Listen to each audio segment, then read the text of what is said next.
दोस्तों, हमारी जिंदगी में कई बार हम खुद को एक मुश्किल घड़ी में पाते हैं। कई बार हमें बड़े फैसले लेने पड़ते हैं, लेकिन हमें यह नहीं पता होता कि वो सही है या गलत। क्या उस फैसले का परिणाम हमारे जीवन में खुशियां लाएगा या मुसीबत। लेकिन कई बार हमारे पास सही निर्णय लेने की सुझाव नहीं होते और हम जल्दबाजी में फैसला कर लेते हैं, और उन फैसलों की वजह से हमारी जिंदगी सुखमयी हो सकती है या फिर हमारी जिंदगी नरक से भी बढ़कर हो सकती है। इसलिए सही फैसला लेने की क्षमता हमारे जीवन में सफलता हासिल करने के लिए आवश्यक है। तो चलिए आज की इस बोध कहानी के माध्यम से जानते हैं कि जीवन में सही फैसले कैसे लिए जाएं, और यह भी कि सही निर्णय लेने के तरीका कौन सा है। तो बिना किसी देरी के कहानी शुरू करते हैं। दोस्तों, कई साल पहले की बात है। एक छोटे से राज्य में एक बौद्ध भिक्षु निवास कर रहे थे, जिन्हें सभी जगहों पर उनके ज्ञान के बड़े चर्चे थे। वह बौद्ध भिक्षु बहुत ज्ञानी थे। उनके पास लोग बहुत दूर दूर से आते थे ताकि वे उनसे अपनी समस्याओं का समाधान प्राप्त कर सकें। उनके पास कोई भी कैसी भी समस्या लेकर क्यों ना आए, वह समस्या का समाधान अवश्य करते थे। जब भी वह किसी की समस्या सुनते तो उस समस्या को बड़े ही ध्यान से सुनते समझते, उसमें लीन हो जाते और उसके बाद कुछ देर के लिए वह आंखें बंद करते और समस्या के बारे में अच्छे से सोच विचार करते और उसके बाद उसका समाधान देते। ऐसे में कोई भी व्यक्ति उनके बारे में केवल एक ही बात सोचता था, शायद इन साधु के पास कोई ऐसी चमत्कारिक शक्तियां हैं जिससे ये समाधान पूछते हैं और उसके बाद हमें वह समाधान बताते हैं। एक बार एक युवक ने उन महाराज से यह पूछ भी लिया। उस शिष्य ने पूछा, क्या आपके पास ऐसी कोई चमत्कारी शक्तियां हैं जिसके कारण आप हमारी समस्याओं का समाधान करते हैं, या आपके पास ऐसी कोई दिव्य दृष्टि है जिससे आप हमारी समस्याओं का समाधान खोज पाते हैं। उस युवक की यह बात सुनकर वह साधु जोर जोर से हंसने लगे, लेकिन उन्होंने उस युवक की बात का कोई जवाब नहीं दिया। उसके कुछ ही दिनों बाद उस राज्य में एक बड़ी अजीब सी घटना घटी। उस राज्य में एक बुढ़िया औरत रहा करती थी, जो अपने पूरे घर में अकेले ही रहती थी। उसका कोई न था। उस राज्य से होकर 4 मित्र अपने घर की ओर जा रहे थे। वे लोग दूसरे नगर में काम करके पैसा इकट्ठा करके अपने गांव की ओर जा रहे थे। यह बात बहुत पुराने जमाने की है, जब यातायात के साधन न हुआ करते थे, इसलिए वे लोग पैदल ही यात्रा किया करते थे। इसी कारण वे चारों मित्र अपने अपने धन को इकट्ठा करके अपने गांव की ओर प्रस्थान कर रहे थे। उन चारों ने अपना अपना धन एक छोटी सी पोटली में रखा था और उसी पोटली में उन सबकी सारी कमाई थी। तभी उन चारों मित्रों में से एक मित्र कहता है, मित्रों, इस तरह से यदि हम अपना धन अलग अलग रखेंगे तो इससे हमारा धन चोरी हो सकता है। क्यों ना हम अपना सारा धन एक ही पोटली में रख दे, जिससे हम सब इस पर ध्यान भी दे सकेंगे और हमारा धन सुरक्षित भी हो जाएगा। और जब हम अपने गांव पहुंच जाएंगे तो हम वहां पर अपना अपना हिस्सा इसमें से ले लेंगे। उन तीनों मित्रों ने उस युवक की बात मान ली और वे सभी मिलकर अपना धन एक ही पोटली में रख देते हैं और वे सभी मिलकर अपने गांव की ओर आगे बढ़ते हैं। चलते चलते काफी समय बीत चुका था और अब रात्रि होने वाली थी। तभी आगे चलकर रास्ते में उन्हें एक घर दिखाई दिया, जहां पर एक बूढ़ी औरत रहा करती थी। रात्रि का समय भी हो चुका था और उन चारों मित्रों को रात रुकने के लिए कोई न कोई जगह की आवश्यकता भी थी। ऐसे में उन चारों ने मिलकर यह योजना बनाई कि वे लोग आज रात इसी घर में ठहरेंगे। इसलिए वे चारों लोग उस घर की ओर आगे बढ़ते हैं। उस घर का दरवाजा खटखटाते हैं। तभी सामने से एक बूढ़ी औरत दरवाजा खोलती है और उन चारों मित्रों में से एक मित्र हाथ जोड़कर उस बूढ़ी औरत से कहता है, माताजी, हम अपने गांव की ओर जा रहे थे, लेकिन यहां रास्ते में ही रात हो गई और अब हम इतनी रात में सफर नहीं कर सकते। इसलिए हमारी आपसे विनती है कि हम आपके यहां पर एक रात रुकना चाहते हैं। कल सुबह होते ही हम यहां से चले जाएंगे। उस बूढ़ी औरत ने काफी देर सोच विचार किया और उसके बाद वह बूढ़ी औरत कहती है, ठीक है, तुम सभी आज रात के लिए यहां पर रुक सकते हो। मुझे कोई दिक्कत नहीं, मैं खाना बनाने जा रही हूं। कहो तो तुम लोगों के लिए भी बना दूं। उन चारों ने सहमति जताते हुए कहा, हां बिल्कुल। उसके बाद उन चारों मित्रों ने वर्धन की पोटली उस बूढ़ी औरत को थमा दी और कहा, माताजी, इस पोटली में हमारे साल भर की कमाई है। हम चारों ने अब तक का अपना सारा कमाया हुआ धन इसी पोटली में रखा है और अब हम इसे आपको सौंपते हैं, क्योंकि यह हम चारों से ज्यादा आपके पास सुरक्षित होगा। हम बस इतना चाहते हैं कि यदि हम चारों में से कोई एक व्यक्ति से लेने आए तो आप इस पोटली को उसे मत देना, जब तक कि हम चारों एक साथ इस पोटली को लेने ना आए।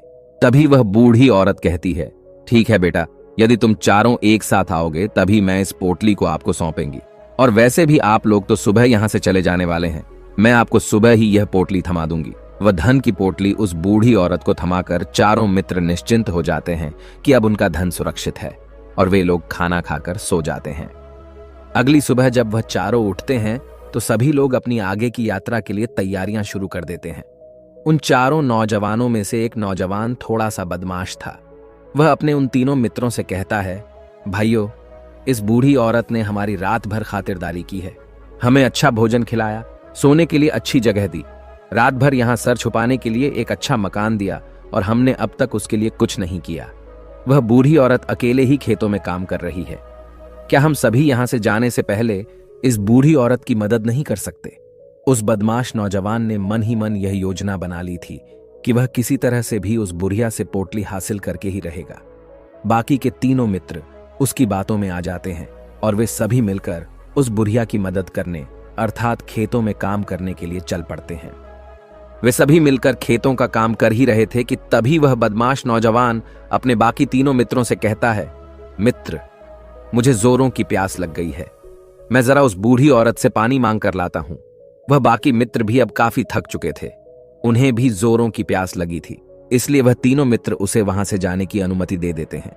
जैसे ही वह बदमाश उस बूढ़ी औरत के पास पहुंचता है, वह उस बूढ़ी औरत से कहता है, माता जी, अब हम यहां से जा रहे हैं, कृपया करके हमारे धन की पोटली हमें वापस दे दें। इस पर वह बूढ़ी औरत कहती है, नहीं नहीं, जब तक तुम चारों एक साथ न हो तब तक मैं वह पोटली किसी को नहीं दे सकती। तुम्ही ने तो कहा था कि जब तक हम चारों एक साथ न हो तब तक यह पोटली किसी को नहीं देनी है। तभी वह बदमाश उन तीनों की तरफ इशारा करते हुए कहता है, लाऊं। उन तीनों ने सोचा कि हमारा मित्र हमारे लिए पानी लाना चाहता है, इसलिए वह हमसे आज्ञा मांग रहा है।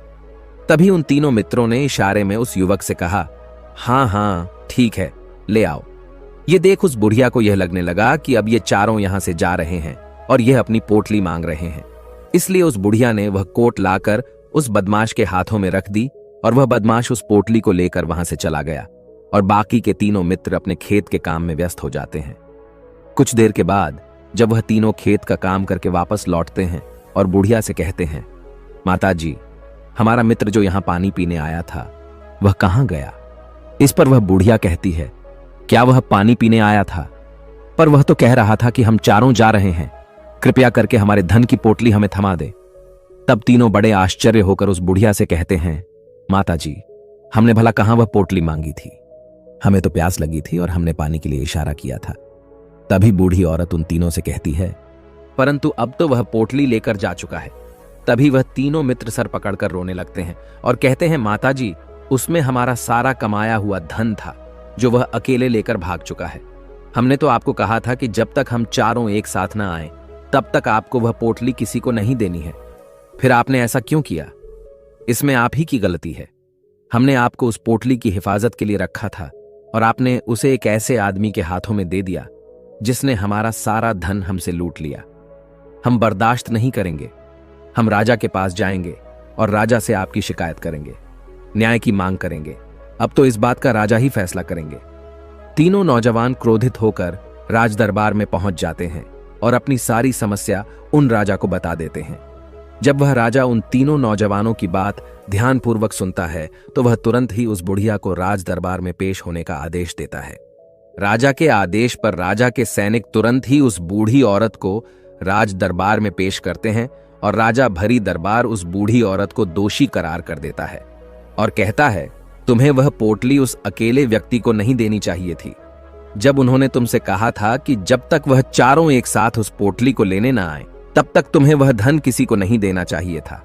इसमें तुम्हारी गलती है और अब तुम्हें इसका हर्जाना भरना होगा, तुम्हें इनका धन लौटाना होगा। राजा का यह आदेश सुनकर बूढ़ी औरत फूट फूट कर रोने लगती है और राजा से मदद की गुहार लगाती है और कहती है, हे राजन, मैं तो एक बूढ़ी औरत हूं और मेरे पास इतना धन नहीं है और न ही मेरे घर में कोई ऐसा है जो धन कमाता हो। मेरे पास इतना धन नहीं कि मैं इनका धन लौटा सकूं। मैं तो अकेली हूं, बेसहारा हूं, कृपा करके मुझ पर रहम करें। लेकिन राजा उस बूढ़ी औरत की एक नहीं सुनता। वह बूढ़ी औरत रोते हुए अपने घर की ओर जा रही थी। यह सोच रही थी कि आखिर मैं इतना धन कहां से लाऊं कि कैसे मैं उन लोगों का यह धन उन्हें लौटाएंगे। मेरे पास इतना धन नहीं है। मैं क्या करूं, कैसे करूं, कहां से लाऊं इतना धन? यदि मैंने उनका धन नहीं लौटाया तो मुझे राजा मार डालेगा। वैसे भी मेरी ही गलती है। जब उन चारों ने मिलकर मुझसे कहा था कि जब तक हम चारों एक साथ ना आए तब तक वह पोटली किसी को नहीं थमा दी है, फिर भी मैंने वह पोटली केवल उस एक व्यक्ति को थमा दी। इसमें गलती तो मेरी ही है। वह रोते रोते ये सारी बातें सोचते हुए अपने घर की ओर जा रही थी। तभी रास्ते में उस बूढ़ी औरत को वही संत मिले जो उस नगर में किसी भी समस्या का समाधान बड़ी ही सरलता और सहजता से करते थे। उन्होंने उस बूढ़ी औरत से कहा, क्या बात है बेटी, क्यों रो रही हो? इस पर वह बूढ़ी औरत उस संत को सब कुछ सच सच बता देती है और कहती है, हे महाराज, इसमें गलती तो मेरी ही है। उन चारों ने तो पहले ही कहा था कि जब तक वे चारों एक साथ न आएं तब तक वह पोटली मुझे किसी को नहीं देनी। लेकिन मेरी हिम्मत मारी गई थी जो मैंने वह पोटली केवल एक व्यक्ति को थमा दी और वह उनका सारा धन लेकर वहां से भाग गया। लेकिन अब मुझे यह समझ नहीं आ रहा कि मैं वह सारा धन कहां से लाऊं, कैसे जुटाऊं। मेरे पास इतना धन नहीं है और राजा ने तो आदेश भी दे दिया है कि मुझे उनका धन लौटाना ही पड़ेगा। लेकिन मैं यह समझ नहीं पा रही कि इतना सारा धन मैं कहां से लाऊंगी। तभी बसंत उस बूढ़ी औरत से कहते हैं, शांत हो जाओ, मैं कोई ना कोई रास्ता जरूर निकाल लूंगा। इतना कहकर वह संत वहीं पर बैठ जाते हैं, ध्यान करने लगते हैं। कुछ देर के लिए आंखें बंद कर सोचते हैं, विचार करते हैं। मौन रहकर वह समस्या का समाधान निकालते हैं और उसके बाद वह उस बूढ़ी औरत से कहते हैं, बेटी, राजा ने फैसला किया है वह बिल्कुल गलत है। आपने जो किया इसमें आपकी कोई गलती नहीं है। राजा का फैसला गलत है। उन संत के इतना कहने पर बूढ़ी औरत चुप हो गई और यह सोचने लगी कि आखिर राजा का फैसला कैसे गलत हो सकता है। राजा तो सभी के लिए न्याय ही करते हैं और वह कभी किसी का बुरा नहीं करते। फिर आखिर आज राजा का फैसला कैसे गलत हो गया? उन संत और उस बुढ़िया की बात आसपास के खड़े लोग सभी लोग सुन रहे थे और वे लोग भी बड़े अचरज में थे, क्योंकि राजा का फैसला कैसे गलत हो सकता है। राजा ने तो बिल्कुल सही फैसला लिया है। इस बूढ़ी औरत ने ही गलती की है। उन चारों का धन केवल एक ही को थमा दिया। ऐसे में इस बुढ़िया को उनका धन तो लौटाना ही चाहिए। राजा ने गलत फैसला कहां किया है? तभी बसंत उस बूढ़ी औरत से कहते हैं, जाओ और राज दरबार में कह दो कि हे राजन, आपका फैसला गलत है और सही क्या है, गलत क्या है, इसका फैसला मैं करूंगा। पहले तो बूढ़ी औरत इतनी हिम्मत ही नहीं जुटा पा रही थी कि वह राज दरबार में जाकर भरे राज दरबार राजा को यह कह सके कि राजन, आपका फैसला गलत है। लेकिन जैसे तैसे उसने हिम्मत जुटाई और वह वापस राज दरबार लौटी। उसने डरते हुए भरे राज दरबार राजा से बड़ी थर्राती आवाज में कहा, हे राजन, आपने जो फैसला किया है वह फैसला गलत है। इतना कहकर उसने राजा को सारी बात सच सच बता दी। उस बूढ़ी औरत की बात सुनकर राजा बहुत क्रोधित हुआ। राजा ने उस बूढ़ी औरत से कहा, कौन है वह संत जिसने मेरे फैसले को गलत बताया है? क्या उन्हें नहीं लगता कि मैंने सही निर्णय लिया है? मैं हर रोज कई निर्णय लेता हूं, कई फैसले करता हूं, लेकिन आज तक कभी किसी ने मुझसे यह नहीं कहा कि मेरा फैसला गलत है। यदि उन संत ने मुझे सही फैसला न सुनाया, उन्हें फांसी की सजा दे दूंगा। यह बात पूरे नगर में फैल गई। सभी लोग यह जानने के लिए हैरान थे कि आखिर वह साधु ऐसा कौन सा फैसला सुनाने वाले हैं जो राजा से भी उचित होगा, जिसमें सबके लिए न्याय होगा। राजा ने अपने सैनिकों को तुरंत ही आदेश दिया कि जाओ और संत को राज दरबार में लाओ। राजा की आज्ञा के अनुसार वे सैनिक तुरंत ही उन संत को लेने के लिए निकल पड़े। वे लोग कुछ ही देर बाद उन संत को लेकर राज दरबार पहुंचे। राज दरबार में सभी लोग उपस्थित थे और सभी लोग उन संत के फैसले का इंतजार कर रहे थे। उन संत को देखकर राजा कहता है, महाराज, आपको ऐसा क्यों लगता है कि हमने जो फैसला किया है वह गलत है? इस बुढ़िया ने यह वादा किया था कि वह चारों लोगों को एक साथ ही वह पोटली थमाई गई। फिर आखिर उसने अपना वादा क्यों तोड़ा? इसने यह गलती क्यों की कि इसने केवल एक ही को पोटली थमा दी और वह उनका सारा धन लेकर यहां से भाग गया? तो क्या इसमें इसकी गलती नहीं है? क्या इसे इनका धन नहीं लौटाना चाहिए? इस पर वह साधु बड़ी विनम्रता से राजा से कहते हैं, हे राजन, यह आपका फैसला था, लेकिन मैं आपसे कुछ कहना चाहता हूं।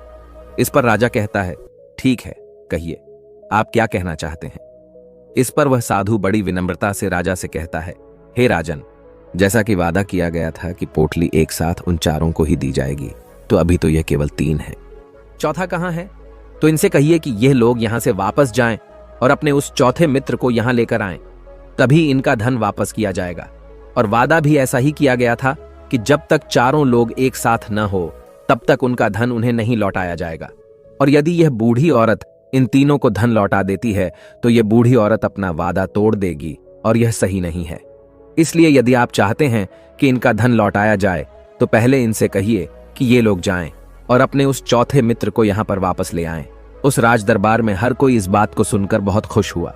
सभी ने उन संत की बहुत तारीफ की। राजा भी उन संत के इस फैसले से पूरी तरह से सहमत था। राजा तुरंत ही उन संत के सामने सिर झुका लेता है और हाथ जोड़कर उनसे कहता है, हे महाराज, आपका यह फैसला इतना सही कैसे हो सकता है? आखिरी बात मेरे दिमाग में आई क्यों नहीं? मैंने इस बात को इस तरह से सोचा क्यों नहीं? तभी वह साधु उस राजा से कहते हैं, हे राजन, आपके पास और भी काम होते हैं। आप दिन भर व्यस्त रहते हैं और आपको जल्दीबाजी में फैसले लेने पड़ते हैं। आपने इस मामले को सुना समझा, लेकिन इसे देखने में आप गलती कर गए। इसे आपने केवल ऊपरी तौर पर देखा। आपने इसकी गहराई तक जाने का प्रयास तक नहीं किया। यदि आपने इस मामले की गहराई को देखा होता, समझा होता, तो आप भी इसी नतीजे पर आते। जब तक हम किसी मामले की गहराई तक नहीं जाते तब तक हम उसका सही समाधान नहीं निकाल सकते। लेकिन हम में से अधिकांश लोग तो अपने फैसले केवल जल्दीबाजी में लेना चाहते हैं, भले ही वह मामला कितना भी गंभीर क्यों ना हो। हमें तो बस अपना हक चाहिए, हमारा नाम होना चाहिए, भले ही फैसला हमारे लिए आगे चलकर हमारे लिए नुकसानदायी क्यों ना हो। लेकिन हम तो उस मामले की गहराई तक जाने के लिए सोचते तक नहीं। तभी वह राजा उन संत से कहता है, हे महाराज, क्या आपके पास कोई दिव्य शक्तियां हैं? क्या आपके पास ऐसी कोई चमत्कारिक शक्ति है जिसे आप सवाल करते हैं और बदले में वह आपको जवाब देती है, जिस कारण आप सटीक और सही समाधान बता पाते हैं? राजा की यह बात सुनकर वसंत मुस्कुराने लगे और राजा से कहते हैं, हे राजन, यह सवाल मुझसे कई लोगों ने पूछा है और मैंने कभी किसी का कोई जवाब नहीं दिया। लेकिन आप इस राज्य के राजा हैं, इसलिए मैं आपके इस प्रश्न का उत्तर देता हूं। आप में से कई लोगों को यहां ऐसा लगता है कि मेरे पास कोई ऐसी शक्तियां हैं जिससे मैं बात कर सकता हूं, जिससे मैं कोई भी समस्या का समाधान पा सकता हूं। लेकिन मैं आप लोगों को एक बात सच सच बता देता हूं, मेरे पास ऐसी कोई शक्तियां नहीं हैं। मैं तो केवल हर मामले की गहराई तक सोचता हूं, उस बात पर विचार करता हूं, और जब मैं विचार करता हूं तो मेरे सामने कई सारे समाधान आते हैं, और जो समाधान मेरे सामने आते हैं मैं उन पर भी विचार करता हूं, उनके बारे में भी गहराई तक जाता हूं। और जब मुझे लगता है कि इस समस्या का समाधान यही होना चाहिए, तभी मैं समाधान उस व्यक्ति को देता हूं ताकि वह अपनी समस्या का समाधान कर सके। अब आप ही सोचिए, आप जल्दीबाजी में यह फैसला लेकर इस बुढ़िया का जीवन पूरी तरह से बर्बाद कर देते। हमारा पूरा जीवन केवल एक फैसले पर निर्भर करता है। यदि वह फैसला सही हुआ तो हमारा जीवन अच्छा बन जाएगा, और यदि वह फैसला गलत निकला तो हमारा जीवन नर्क से भी बदतर हो सकता है। इसलिए यदि आप सही और सटीक फैसला लेना चाहते हैं तो आपको मौन रहना सीखना पड़ेगा। मौन रहकर उस पर विचार करना सीखना होगा, क्योंकि हमारे फैसले ही हमारा भविष्य तय करते हैं, हमारी जिंदगी का अगला पड़ाव तय करते हैं। फिर चाहे वह फैसले छोटे हों या बड़े, वे ही हमारी जिंदगी को निर्धारित करते हैं। इसलिए सबसे पहले हमें सही फैसले लेने के लिए मौन रहना सीखना आवश्यक है, उन पर विचार करना आवश्यक है। और जब आप ऐसा करते हैं तो आपके सामने एक ही समस्या के कई सारे समाधान निकल कर आते हैं, और जब आप उन पर गौर करेंगे तो आपको यह समझ में आएगा कि उन फैसलों का समाधान कैसा होना चाहिए, कि समाधान से आपको क्या फायदा होगा और क्या नुकसान होगा।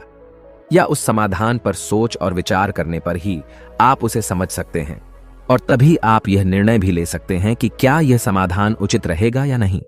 और यह सब संभव हो सकता है यदि हम कम बोलना शुरू करें। कम बोलने का अर्थ यह नहीं कि आप पूरी तरह से मौन हो जाएं। इसका अर्थ यह है कि आप भीतर से शांत हो जाएं, और जब आप भीतर से शांत होने लगते हैं तो आपका मन स्पष्ट होने लगता है, साफ होने लगता है, और आप किसी भी चीज पर सोच विचार कर सकते हैं। और जब आप भीतर से शांत होने लगते हैं तो आप ऊपर से भी कम बोलते हैं, और जब आप धीरे धीरे कम बोलने के आदी हो जाते हैं तो आप साफ और स्पष्ट तौर पर सोच और समझ पाते हैं। आपके विचारों में शुद्धता आ जाती है, जिससे आपको यह साफ और स्पष्ट देखने को मिल जाता है कि कौन सा फैसला सही होगा और कौन सा फैसला गलत होगा। आपको उस परिस्थिति में क्या करना चाहिए और क्या नहीं करना चाहिए। लेकिन हम में से अधिकांश लोग अपने आप को सही साबित करने के लिए, अपने आप को ऊंचा साबित करने के लिए अत्यधिक बोलते हैं, और इतना बोलते हैं कि हर कोई उनकी बातों को गंभीरता से नहीं लेता। उन्हें ऐसा लगता है कि मानो ज्यादा बोलना ही हमारे लिए हमारा शस्त्र है, लेकिन वह यह भूल जाते हैं कि वह अत्यधिक बोलकर मूर्ख बन रहे हैं। लोग हमारा मजाक बनाते हैं, हमें मूर्ख समझते हैं, हमसे दूर रहने लगते हैं क्योंकि उन्हें हमारी बकबक अच्छी नहीं लगती। लेकिन जब आप भीतर से शांत होने का प्रयास करते हैं और धीरे धीरे भीतर से शांत होने लगते हैं, तो आप खुद ब खुद ऊपरी तौर पर कम बोलना शुरू कर देते हैं। इससे आपके मन में, आपके मस्तिष्क में एक साफ और स्पष्ट विचार उत्पन्न होते हैं और आप अपने आप को साफ स्पष्ट तौर पर समझ पाते हैं, देख पाते हैं आपको कब, क्या, क्यों और कितना बोलना चाहिए और आपको कब, कैसे, क्यों, किस तरह से कौन सा फैसला लेना सही है या नहीं, यह भी आप अच्छी तरह से समझ और जान पाते हैं। जब आप कम बोलना शुरू करते हैं, तब आप अपने आप को बहुत अच्छी तरह से समझना शुरू कर देते हैं, अपने आप पर अच्छी तरह से विचार करना शुरू कर देते हैं। तब आपको यह बात भी बहुत अच्छी तरह से समझ में आने लगती है कि जो हम बेकार की बकबक करते हैं, उस पर हमारे शरीर की बेवजह ही कितनी सारी ऊर्जा यूं ही व्यर्थ हो जाती है, नष्ट हो जाती है, जिसे हम चाहें तो किसी जरूरी काम में लगा सकते हैं, फैसले लेने में लगा सकते हैं, जिससे हम तनाव मुक्त रह सकते हैं और हमें अच्छी नींद भी आ सकती है। और यदि आप इसी प्रकार सोच विचार कर फैसले लेना शुरू करते हैं, तो आपका मस्तिष्क भी अच्छी तरह से काम करने लगता है और आपका मस्तिष्क पहले से भी ज्यादा शक्तिशाली हो जाता है। और इसका एक बहुत अच्छा उदाहरण भी आपको मैं बताना चाहूंगा। जब आप स्कूल में पढ़ते थे या फिर आज भी आप पढ़ रहे हों, तो आपने देखा होगा कि जो बच्चे होनहार होते, होशियार होते हैं, वे लोग बहुत कम बातें करते हैं और अपना समय सही चीजों में लगाते हैं। वह अधिकांशतः अपना समय मौन होकर ही बिताते हैं। इसी वजह से वह पढ़ाई करने में बहुत तेज होते हैं। वह जो कुछ भी पढ़ना चाहते हैं, वह उसे याद कर ले जाते हैं। लेकिन वहीं पर दूसरी तरफ जो लोग बहुत अधिक बोलते हैं, यदि आप उन्हें पूरे 24 घंटे भी दे दें, तो भी वह उस तरह से उन चीजों को याद नहीं रख सकते जिस तरह से वह मौन रखने वाले बच्चे उन बातों को याद कर लेते हैं। और महान चाणक्य ने भी यही कहा है कि जो व्यक्ति यह समझ जाता है कि उसे कब, कहां और कितना बोलना चाहिए, उस व्यक्ति को सफल होने से कोई नहीं रोक सकता। और आप इतिहास उठाकर देख सकते हैं, आज तक जो भी लोग महान हैं, जो लोग भी सक्सेसफुल बने हैं, उन लोगों की आदत बहुत कम बोलने की है। उनका पूरा ध्यान केवल अपने लक्ष्य पर होता है और अपना पूरा समय वह अपने लक्ष्य को पाने में ही लगा देते हैं। इसीलिए आपको भी यह आदत अपने जीवन में उतारनी चाहिए। और कम बोलने का अर्थ यह नहीं कि आप ऊपर से कम बोलें, बल्कि आप भीतर से कम बोलिए, भीतर से शांत रहिए। यदि आप रोज इसका अभ्यास करते हैं, तो केवल कुछ दिनों में ही इससे होने वाले लाभ आपको आपके सामने नजर आने लगेंगे। लेकिन वहीं पर दूसरी तरफ जो लोग बहुत अधिक बोलते हैं, यदि आप उन्हें पूरे 24 घंटे भी दे दें, तो भी वह उस तरह से उन चीजों को याद नहीं रख सकते जिस तरह से वह मौन रखने वाले बच्चे उन बातों को याद कर लेते हैं। और महान चाणक्य ने भी यही कहा है कि जो व्यक्ति यह समझ जाता है कि उसे कब, कहां और कितना बोलना चाहिए, उस व्यक्ति को सफल होने से कोई नहीं रोक सकता। और आप इतिहास उठाकर देख सकते हैं, आज तक जो भी लोग महान हैं, जो लोग भी सक्सेसफुल बने हैं, उन लोगों की आदत बहुत कम बोलने की है। उनका पूरा ध्यान केवल अपने लक्ष्य पर होता है और अपना पूरा समय वह अपने लक्ष्य को पाने में ही लगा देते हैं। इसीलिए आपको भी यह आदत अपने जीवन में उतारनी चाहिए। और कम बोलने का अर्थ यह नहीं कि आप ऊपर से कम बोलें, बल्कि आप भीतर से कम बोलिए, भीतर से शांत रहिए। यदि आप रोज इसका अभ्यास करते हैं, तो केवल कुछ दिनों में ही इससे होने वाले लाभ आपको आपके सामने नजर आने